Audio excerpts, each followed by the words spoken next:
La revue de presse d'Europe 1, Olivier Delagarde. Il va donc y avoir du sport. Oui, et à la une de l'équipe, rien de plus normal, me direz-vous, Dimitri. La photo le montre allongé par terre, les bras en croix. Mais ne vous y fiez pas, ce n'est pas lui qui a été terrassé, c'est lui qui a été terrassant.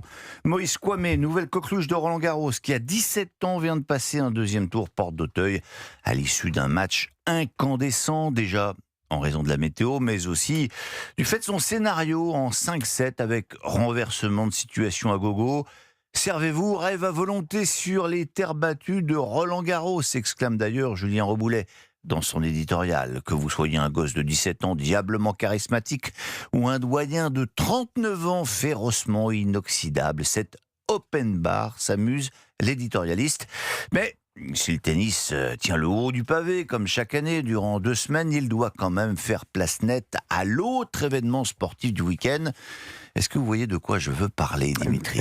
On l'évoquait à l'instant. Arsenal-PSG, la finale de la Ligue des Champions. On ne peut rien vous cacher. C'est peu dire que le match de demain suscite l'engouement, moins d'autant que le PSG, à en croire les gazettes, est archi favori. La confiance, voire la suffisance qu'affichent vos journaux ne présage d'ailleurs rien de bon. Le Parisien, par exemple, consacre un long papier à la fête qui sera organisée dimanche, après la victoire quasi certaine.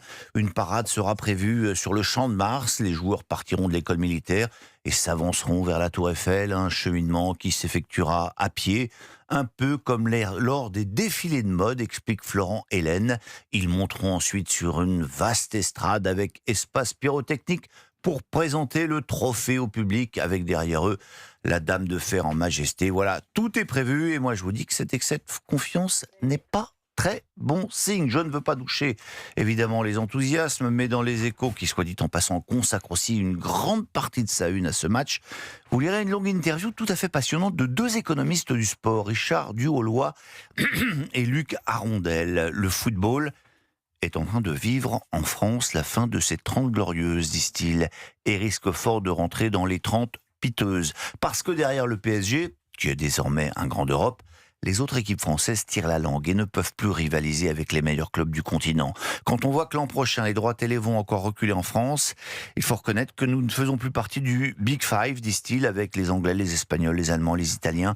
Nous sommes décrochés avec des recettes d'audiovisuel qui se rapprochent plus de celles du Portugal ou de la Belgique. Allez, on va quand même croiser les doigts pour demain. Quoi d'autre dans les journaux ? Le scandale du périscolaire qui n'en finit pas d'enfler. Sondage Odoxa Backbone Consulting pour le Figaro. 86% des Français disent craindre des abus sexuels dans une structure fréquentée par leurs enfants. 55% estiment aussi que la mairie de Paris n'a pas été à la hauteur du scandale.